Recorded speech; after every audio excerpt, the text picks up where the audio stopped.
Hey, what's up? So you've heard of this thing called imposter syndrome, and you think maybe I've got imposter syndrome.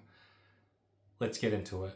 So what is imposter syndrome? I think there's obviously a technical definition for it, but to me, my interpretation of it is where you feel like you're kind of out of place, like you don't belong.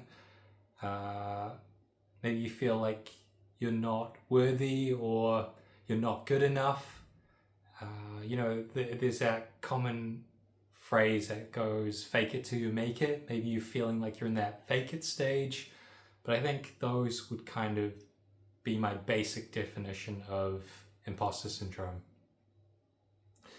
So to be honest, I don't have an exact answer to this question of how to overcome or beat imposter syndrome. I've got an idea, and I've kind of battled with it myself earlier on in my career, and I'm certainly a lot better than I was about it now. So I'll kind of talk about my process and how I got to where I am. So in most areas of my life, almost all, I've never really had imposter syndrome. As a kid, it's just not really a concept that comes into your head as a kid. It's certainly not for me. I think maybe the closest I got to it was maybe like dealing with racism. But because when you go to school as well, you're generally around people the same age, and you go to classes of people with similar skills. So it's really tough to kind of feel out of place in that way. The one place where it really showed up for me was at work, when I started working. And I think one of the reasons is because when you get to work, the variance in skill level and experience and all that stuff can be so huge. Let's say you join a company fresh out of university, let's say you're 23, and you're suddenly in a place where you're working with somebody who's 50. So that's a huge age gap, that's a huge difference in experience and skill level, whatever it is. But and if your whole team is filled with 50-year-olds and you're the one 23-year-old, like, you're going to feel a type of way, or you're going to be comparing yourself. Like, the people you compare yourself with is going to be different, right?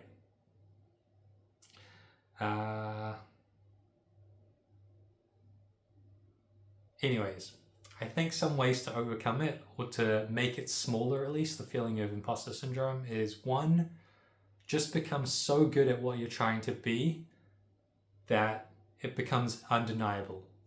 And this might not be what someone wants to hear, but maybe you might just have to prove it to yourself, and sometimes that can take time.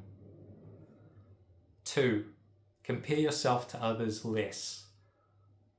Everyone is at different stages of life, and everyone has had different educations and experiences. Most people see the product, they don't see the work that went behind making that product. Three, if it's work related, just know that you were hired for a reason, and if that isn't enough, you're probably getting paid whatever your manager thinks is fair for the position anyways.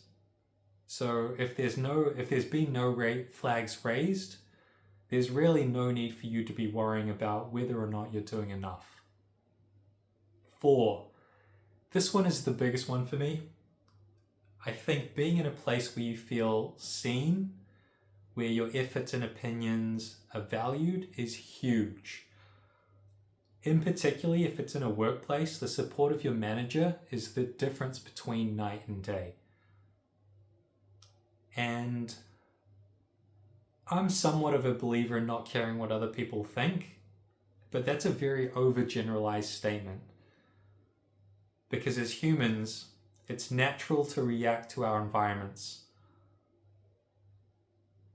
For example, if I think I'm doing just okay, but someone with good context around the work I'm doing says I'm doing good,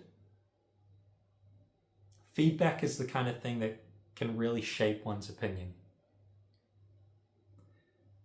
5, either create or contribute to a good team environment, or find a place that has better team alignment. I think being part of a team and feeling like you're an actual member in a team is so, like, it's really helpful in that sense, because if you're just going to, for example, again in a work context, if you're just going to work, you do your work, you go home, you go to work the next day, you go home, you go to work the next day, you go home, nobody really talks to you, or maybe there's like a small chats here and there, but you're not really feeling like a cohesive team, then you can kind of start to feel like a bit of an outsider potentially, and you might be okay with that. Like, you might be okay with being the lone wolf, but it can kind of create those silos, and certainly being part of a team and feeling like you're part of that team, I think, is one way to kind of minimize imposter syndrome. And also being able to talk about things that go beyond work, or doing things beyond work, can be a good way to kind of help with that as well. I think that's probably a whole different topic though, so I'll leave that there. Those are some ideas I have about overcoming imposter syndrome. I had it really early on in my career, and one of the big reasons is probably because I was looking for work that wasn't necessarily my specialty. I studied mechatronics engineering, but I was looking for software engineering jobs. And so initially I felt like I felt like I had a 4-year difference in degree of what somebody else had learned, like a software engineer had learned versus what I had learned. And so I felt like a little bit behind. So I had to put in a lot of work to play catch up. And that's me personally, but even if I didn't have that, I think probably early on in my career, I might have still had that feeling. But yeah, let me know if any of those resonate, or if there's any other ideas. I'd be curious to know if I missed anything. But yeah, hopefully that helps someone. Thanks for listening. Thanks for watching. See you next time.